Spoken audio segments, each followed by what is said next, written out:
Hello everyone, how are you today? Thank you for hopping on this video. My name is Tara, I'm 54 years old, and I am talking about my life, basically vlogging about my life and my way of eating and the progress that I'm having as I go. I wanted to talk about something really powerful right off the bat. And I don't know how extensive it's going to get, but I just got inspired hardcore and I said, let me turn on that camera, even though I'm still in the same shirt. I don't care. Um, so, like I have said before in other videos, that the worst thing that I feel I've done for my health in the past several years is I decided to carb cycle. And it just hit me like a ton of bricks just now what the results of that carb cycling actually were. Now, I'm 54 years old right now, and I started carb cycling when I was 50, 51, like right around then. Uh, and I want to talk about the changes that happened immediately. Now, I am not a doctor, and I can't be 100% sure, that this is the reason, but I'm having a feeling. Um, so I am at the stage, I'm still having my period before I start carving up. Um, I feel relatively good physically. I had a lot of pain in my 30s, but not so much, and in my 40s, but not so much during the time that I was keto. And I was keto for about 3 years. And I was very low carb keto, super low carb keto, even though I still continued to have alcohol. I would rarely go over 15, 20 carbs. My average was about 8. And I had moved to Maine and was working at a nephrologist. And I just had stopped losing weight. Now, when I originally went keto, it was for weight loss. I did lose some weight. I would say 10 to 20 pounds. No, 20 to 30 pounds, but not more than that. And I have a lot of weight to lose and had a lot of weight to lose at that point. So I was hovering about in between 190 and 200 on average towards the end of that. I said, I really need to get to my ideal weight. My ideal weight, personally, I feel is 140. Every BMI chart that there is out there says I should be 120. Okay. Um, I don't know. Maybe that would be great. I don't know. I have never been there. Uh, Post adolescence, the skinniest I've ever been is 140 pounds. So anyway, so I decided because I saw a lot of those ads from that V Shred guy. He's great. He's great. Whatever. And he's a firm believer in intermittent fasting, which I think makes a lot of sense. And he also talks about carving up, having carb cycling days. And I started thinking, well, that's what I need to do. I'll probably just drop all that weight as soon as I start carb cycling. And what that meant for me in my life was um, the person I was with at the time, type 1 diabetic, and was a firm believer that you had to have carbs, which I'm learning a lot about now. Um, I knew better then, though. I knew something was up. I knew that he could be ketogenic, absolutely, and be a type 1 diabetic. And he would just have to take a lot less insulin and run a lot less games with his body. But that's besides the point. So I decided I was going to carb cycle in hopes that I would lose the weight. And now I would be able to actually have that rice with dinner or have the pizza or and not just have one single slice. So I believe one single slice is 30 carbs. I don't know how many people can have just one slice. I don't know. So if you were keto and wanted to have a slice of pizza, you could, but there could not be not one other carb in your day. Not anywhere. You had no room. And I didn't like having any food that left me zero room in case I wanted to indulge in something else. And that's the thing that I carry with me to this day. So I started carbing up and was doing like 2 carb days and the rest were keto days, and then 3 carb days and then keto days, and then flip flop it around and do whatever that carb cycling shit is. But I'm going to tell you what immediately started happening. Immediately. And I didn't realize it until just now. And people may say, hey, you're 54 now and you were 50 then. So it's just normal at that age for these things to be going on. Well, no, it's not. It's normal at that age for those things to be going on if you're not healthy. Okay? That's the bottom line. So the first thing that I experienced was um, really high blood pressure. One day I was going to work and I didn't feel so good in the morning, and I was like, what the hell's going on? I couldn't quite figure it out. I didn't know what it was. I wasn't wearing glasses yet. I didn't need glasses. And I get in the car and I had to drive from I would say it was an hour drive. I drove from semi-country to in city to work. And I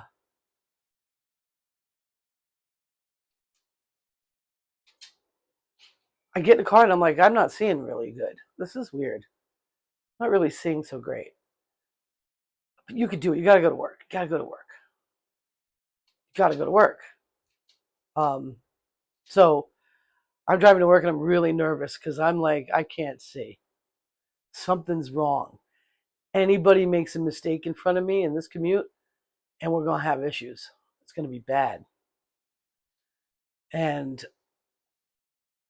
I got to work and everything was okay. I got inside and went to set up my computer, and I was a customer service associate, a CSA. I dealt with the people coming in for their appointments and whatnot. And Fancy, I don't know what you're doing. I'll get into Fancy in a minute. She's driving me crazy today. Poor bug. Poor little bug. Anyway, and the girl that was kind of like the manager of us, or three of us, she was the top bitch. That was Sam. She was good at what she did. And she comes over to me. She's like, "What's up?" Like, she could tell by looking at my face something's wrong.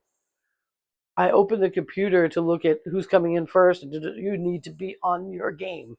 It's like working in a restaurant with three too many tables than you usually have in your section. It's busy. It's a tough job. And I'm looking at my computer. I'm like, I'm never going to be able to pull this off. I'm thinking to myself, I'm not going to be able to verify people. Like, you talk, you have to, there's HIPAA laws that you've got to follow every time they walk in the door, whether or not they're there once a week. And I look at the computer and there's nothing I can see on that computer. I can't see it at all. I can see colors in the schedule and that there are lines, but I could not see anything. And I looked up at her and I was like, I can't see. And tears started coming out of my eyes. And she looked at my pupils and she was like, come with me. She brought me into Dr. Wasserman's office. And he's like, whoa, what's up with you? I obviously something was wrong. And I couldn't tell you what the hell they saw. I guess I was either extremely dilated or extremely, tight. I'm not sure. And they threw the cuff on me to test my blood pressure. And before I had a word to say about it, the ambulance was on the way. They thought I was going to die on the spot. My blood pressure was so fucking high, it was ridiculous. That is probably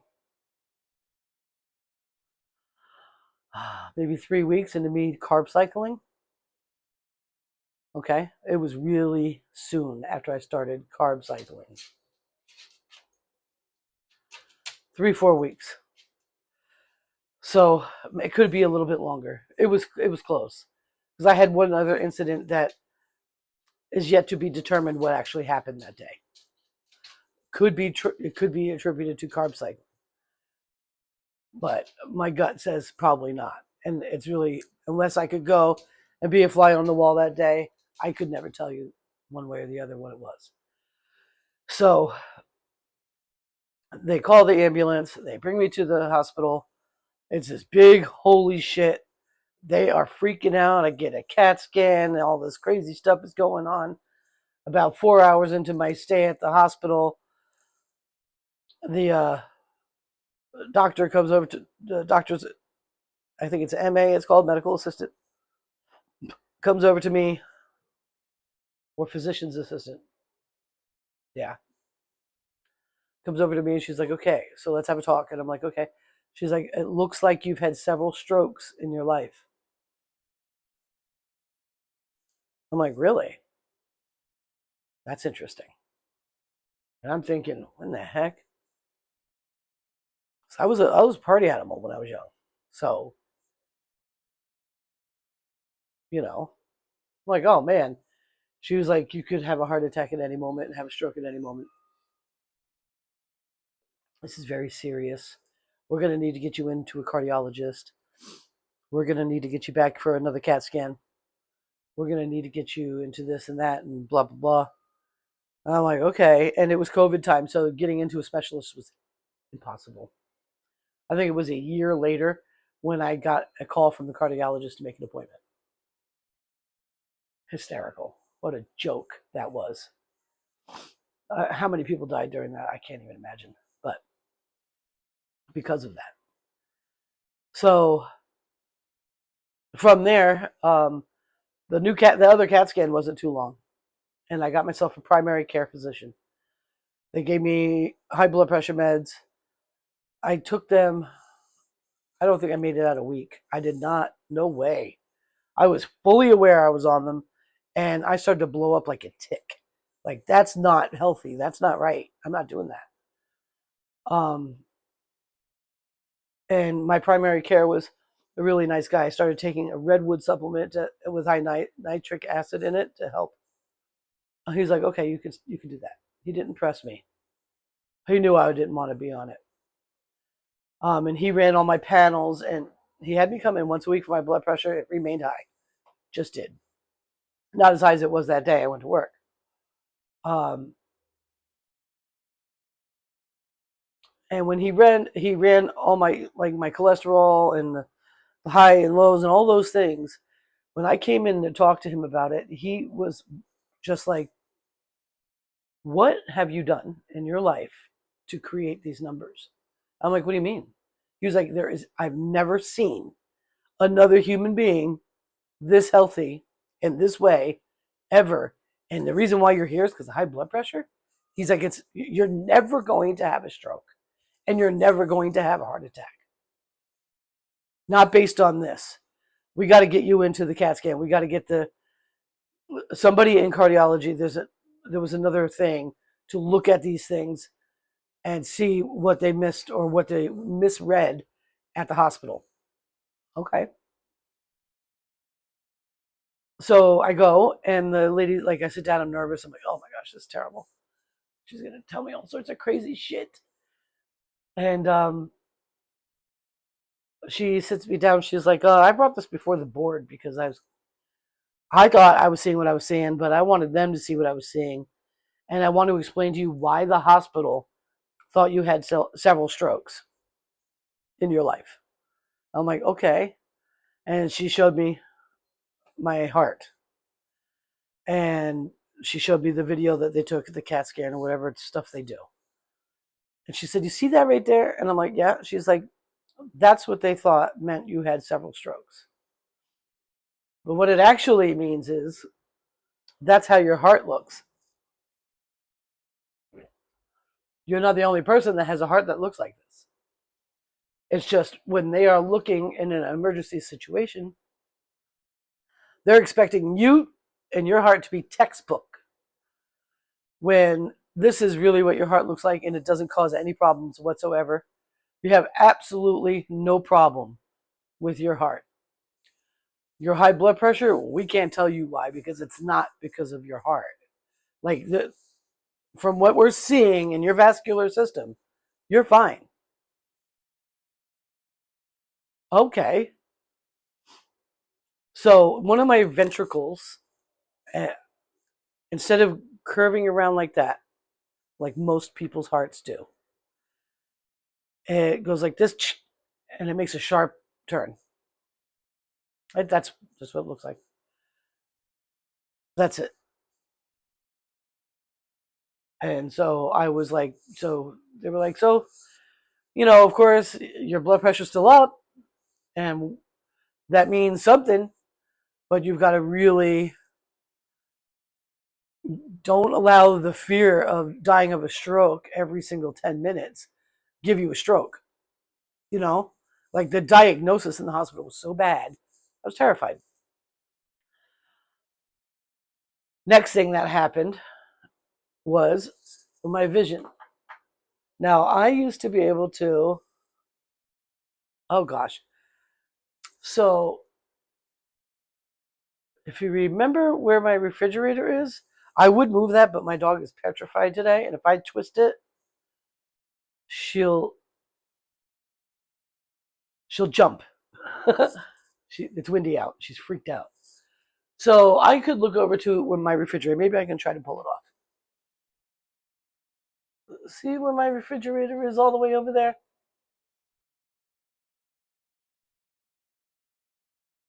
Up until I started carb cycling, I could read the numbers, the dates, what's written on the calendar, as if it was right in front of me. And I could read what's right in front of me without straining anything like that. So because I was working at a medical facility, I had insurance because they made you have insurance. I went to go get my eyeballs checked out. And I don't even know I have my prescription somewhere in case I need to get new glasses. But I've never been back. And when they did the dilation thing in my eyes, my blood pressure went out the roof. So that it was like, whoa, my blood pressure went sky high. And he's like, whoa, whoa, whoa. So something was going on with my eyes. And so, in light of all those things that happened right then and there, in that span of time, the blood pressure was a result of my eyes.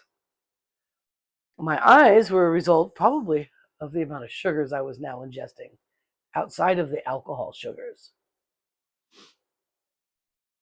Dude, this all just occurred to me. How my life fell apart physically the minute I started carving up. Because I wanted to be just a little thinner.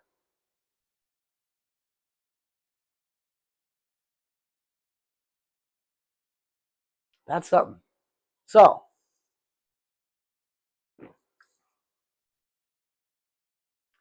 I did have a little bit more energy in the beginning.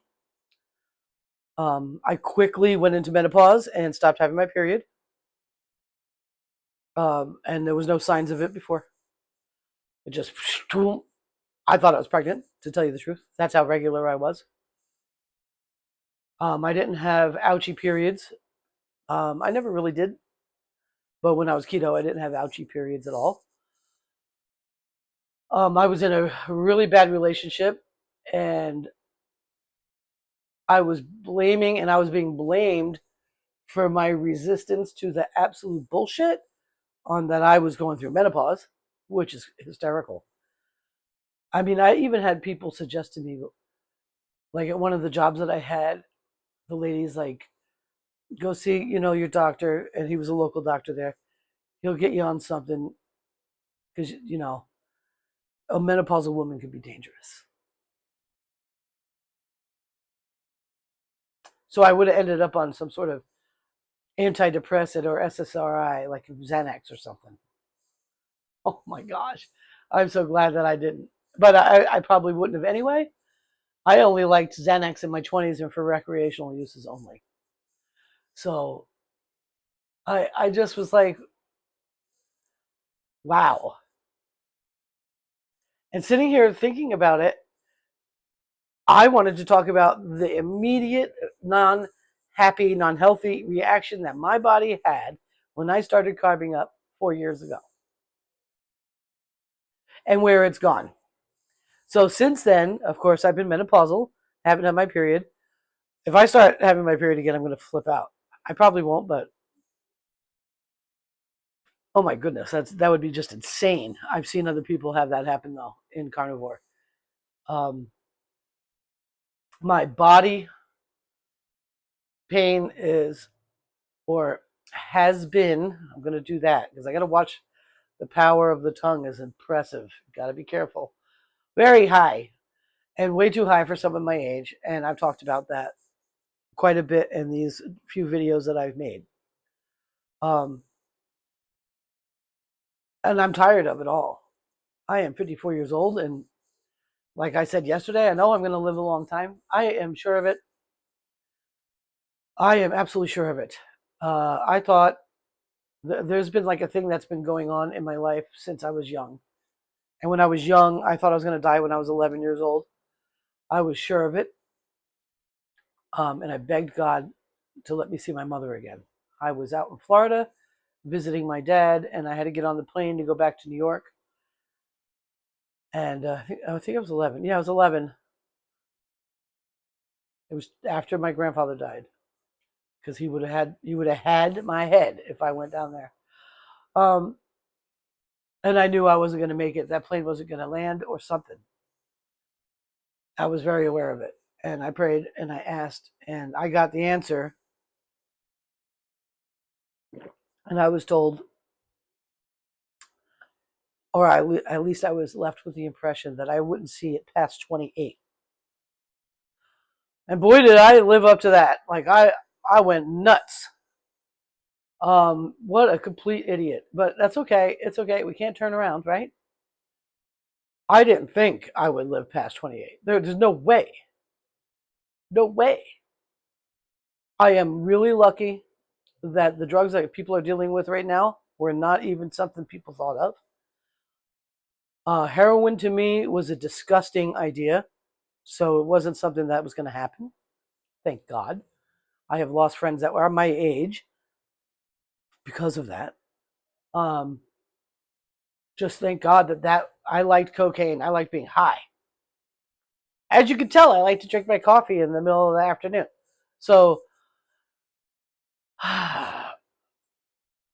it's just I was very lucky, and I turned 28 years old in Montauk. This is the last time I've been in Montauk, and I was like, all right, I could make it till 29, but I won't see past 28, and I just didn't think I would. And then I turned 29, and I said, oh, okay. So a new date has been set, and I don't know when it is. And that's okay, because you're not supposed to know. What you're supposed to do is live your best, because tomorrow's not promised, right? Don't live like don't party like it's 1999. That like what I'm saying, there's that difference. And so since then I have had the impression. I have a very intuitive friend too, a couple of them, and they're like, "Oh no, like when I had the heart problem or the high blood pressure, I called up my friend and said, dude, I'm so sorry, but I'm probably gonna die. I probably won't make it out of the year. I don't see it." And he's like, "Oh God, Tara, oh no, no, that's not happening. Someone's gonna have to kill you. You're not going to just die." And he was like, "You're gonna live a lot longer than you think." And I've had a couple other people tell me that I was gonna go, well, possible 3 digits. So after quitting drinking and realizing I had to let go of the sugar, um, because my body's just kicking my ass, and knowing that I could possibly have another 47 years left to live, what the fuck is that going to be like if I can barely get up and down my stairs, right? So my initial thing was I'm going keto again. That's easy, and it was the easiest thing I've ever done before. So easy. I don't know why people struggle. I really don't. It makes life so easy. The hardest problem is probably for people that are really think that lean meat's the best. It's no, you gotta have fatty meat. You need fat. because if you go straight lean meat, you could end up getting sickness from that, actually. So fats are really important. But other than that, I never had a problem. Once I got over the first, initially when I first did it, I got the keto flu. I realized I had to use salt, and I just had to say no to things. I started to learn from counting macros exactly what things I could touch pretty regularly and not be upset about, and things that had to be a special occasion only. Like, for instance, we have really great, you probably do too in your area, the season for sweet corn is unreal, right? Unreal. And when sweet corn season happens, um, you can go to a barbecue any given day and see one person eat 5 to 6 ears of corn. I know that I could have no problem doing 2 or 3 ears of corn on top of the potato salad and the macaroni salad and da da da da. When an ear of corn, if you do it, should not happen more than once a year and only one. So I already knew that was a no-go. Bananas, murders. Bananas, that's like eating dessert. That's like buying a cake. You have no room left in your day for even greens under your burger. Bananas are done. That's it. You cannot have that. No. Really high in carbs. Really super high. So once I got that wrapped around my brain and understood, I naturally didn't desire them because they would ruin my carbs for the day. Just ruin them. If I could only have 15 carbs, it wasn't going to be spent on half a banana. Not even close. It was going to be maybe half a potato, something delicious. I'm a big savory person. So it was really easy. So going back to it was cake. And I already knew how to avoid the flu, the keto flu. And probably wouldn't even feel it because my body is doing so much healing and coming out of such tremendous pain. So, easiest thing I ever did. And I'm really happy I did it. And my only regret about the last 7 years, first of all, was even staying there where I knew it wasn't right. I don't know where I would have gone, though. I didn't have an option to go anywhere. Um, and carving up. Carving up was the worst thing I ever did. Now, so if I hadn't carved up and stayed keto, I I am going to venture a guess that I would have never developed high blood pressure. My vision probably would have been just fine. Um, it's possible that one of my major injuries was as a result of carving up. It's possible. Um, you can have something. You can look it up. Maybe I'll look it up and put it in here. You could pass out. So what would happen is you're carving up and your body is not used to having carbs. And the average American diet is over 100 grams of carbs a day. I was keto under 30 as a rule, most of the time under 10, occasionally at 20, sometimes at 30.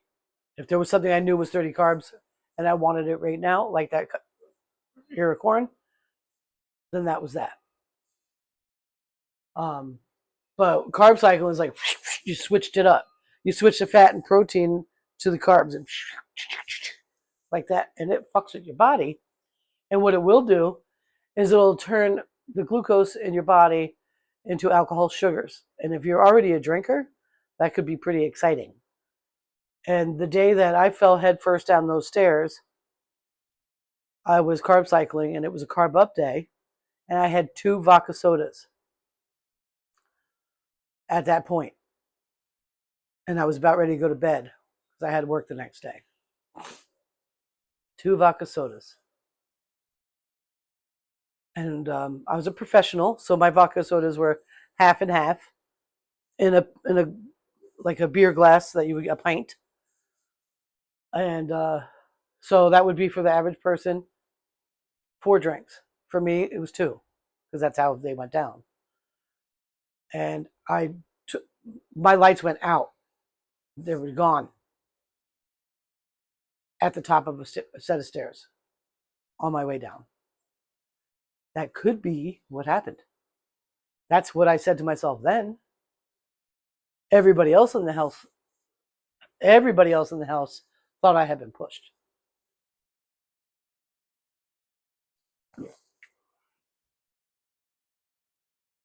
I couldn't tell you. And all of my problems came out of that carving up. Well, all of those kinds of problems. And that's very possible that that's what happened. My blood sugars, for the amount of alcohol I had when I got my reports from the hospital, because they called the ambulance because they thought I was dead.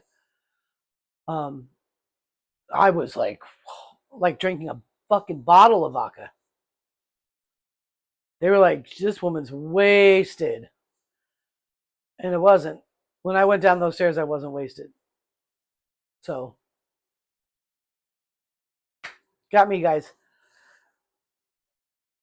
That's pretty much what I got to say. And I wanted to discuss it with you guys. If you are doing keto or carnivore and you're contemplating adding back carbs, think twice. Because when I did it, it really cost me a lot of time and actually exasperated how hard getting much older was. And I'm only 4 years older than I was then.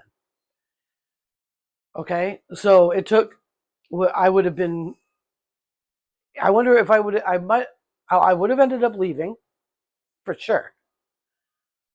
Um, Eventually, I knew I had to escape, and I got out of there because I was going to die. It was going to kill me, for real. Well, if you ever want to talk about that, we can talk about it. But I'm not here to bash him either, so we're not going to get into that. But I knew I was going to die, and it was a matter of, am I going to live so my granddaughter and my daughter and my mother don't have to read about me in the paper or see me on TV?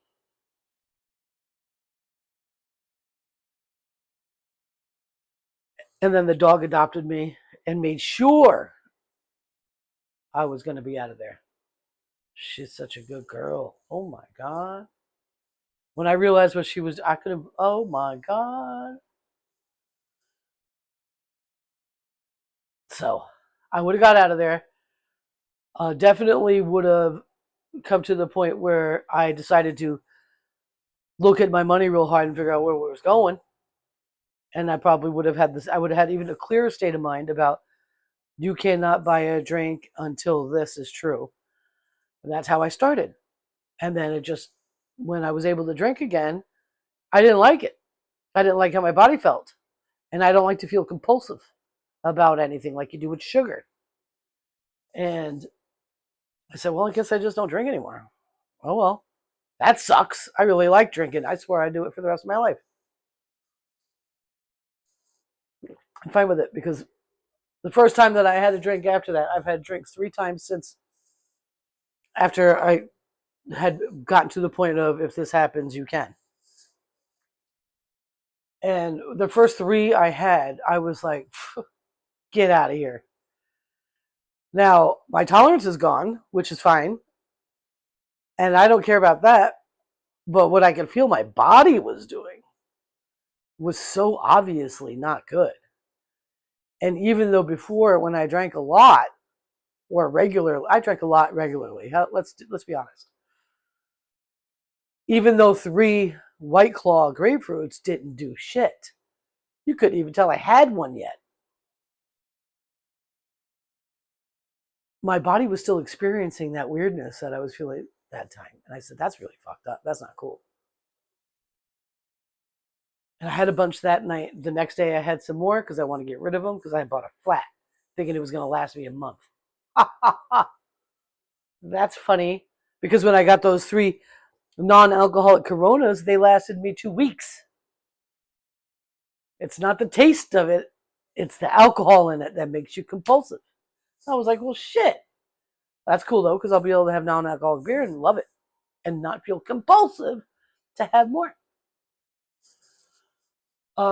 And then the third time was like, well, this is what you'll do. If you want to have one, you just go and you get two. And you drive down your dirt road and you drink your one and you get home and you drink your other one and you're done. There's been several times over the years that I've had two and had no problem. Not very many times and not very often. Maybe several times, but we're talking years. Okay.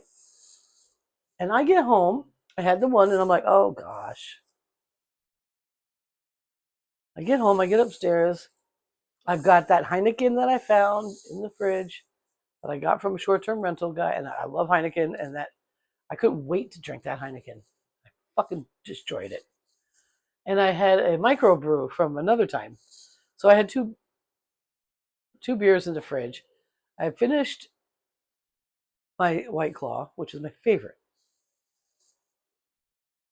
I drank the microbrew, thinking I was not going to drink the Heineken, and I drank the Heineken. I destroyed it. The Heineken does not taste good after a microbrew. Yuck. Oh my God, I was so mad. I was so pissed. Lucky for me, I'm not the craziest alcoholic because I would have drank. I've got one of those little red devil thingies that cinnamon schnapps. I've got that somewhere. I've got a bottle of wine. I'm sure I have more alcohol somewhere in the house. I'm glad that I'm not like, oh, it's all got to be gone. But man, I had to have every one of the cold ones. That sucks. And I said, that's it. I'm not doing this anymore. That's dumb. I'll have a prosecco on Christmas, on Thanksgiving, but that's it. I don't need any more than that. That's crazy. So that's that. Anyway, I have talked your ear off for almost 40 minutes. I really need a shower. I got my first midge bite of the season. I'm really upset. It's a little early since it's been cold up until yesterday. So the first time sitting outside yesterday with Fancy, I got a midge bite. I don't know if you could see it. Yeah, you can. This is swollen. This isn't fat. This is swollen. See if you can see on this side. You see? This is swollen. I'm pissed. Because I'm going to have to take a Benadryl. I hate midges. Oh my gosh. What on earth? And it's a New England thing. And who knows? They're New England's where they dump all these crazy ticks and they start off from here and all this crazy shit. What these midges are doing. Oh my gosh. But the reason why they cause such a bad bite is because you can barely see them. In Florida, you call them no-see-ums because you can't see them there. They have, I even feel swollen. What the heck? Very strange. Um, they have two little, like, evil teeth that stick straight out. And they're serrated and they cross over like that, like this. And that's how they bite you. And if you're allergic to them, not everybody is. It's nasty. And I'm allergic to them. As a matter of fact, I was never allergic to them until I was 50 years old. Maybe that's something that'll go away over time. I know that I'm in ketosis. Maybe not today. I did have cheeseburger soup, and for a garnish, I took a quarter of a half of a thin slice of red onion and chopped it up really tiny, and a garlic dill pickle, a sliver of it, like the spear, chop that up, and had it as a garnish on top of my cheeseburger soup. I could be reacting to that. I was eating one onion a day like when I was keto before. I wouldn't count my onion. I love onions, but I was so low carb, I had room for it. You know what I'm saying? Now I'm looking at it even more intensely. So that could be why I feel swollen right now. Or it could be that stupid midge bite. But either way, I don't like taking medicine. And I'm going to have to take that. Because that's huge. Look how big that is. One bite. Where's the hole? Right over here. All the way back here. And this whole entire thing is all swollen nasty. I don't like it. It's really beautiful out, super windy, and Fancy has been on the verge of a heart attack all day. She cannot handle the wind at all. She thinks someone's coming. And it's so sad. And I don't know what to say to her.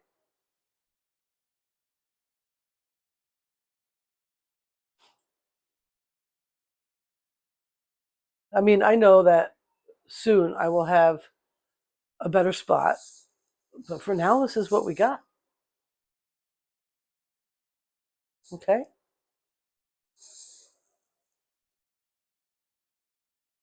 She could be sensitive to things that I'm not sensitive to in this house. That's a thing. But not for me. So pray for Fancy that she doesn't have a heart attack because it's windy out. Because I'm not shutting the windows. Because I'm in the attic apartment. And it'll be quickly 100 degrees up here, even though it's only 74 outside. So that being said, I'm going to go. Thank you for hanging out so long. Such a long time. But I love you long time. I need to take a nice long shower. I've got to take my little Benadryl, which I don't want to. I took a murder nap. Didn't like that. And if I have more of my cheeseburger soup, I will not put any carbs on it. I promise. Just cheese. So anyway, I'm out of here. I love you a long time. And I look forward to talking to you guys soon. I did make those cottage cheese crisps. I don't know if I screwed them all up. They don't look so hot. But I'll taste them after my shower. And if I like them, I'll do it again. If not, I won't. I have chicharrones. So, okay. It's time to take a shower, change my shirt, and I'll see you on the other side. I thank you so much. Bye bye.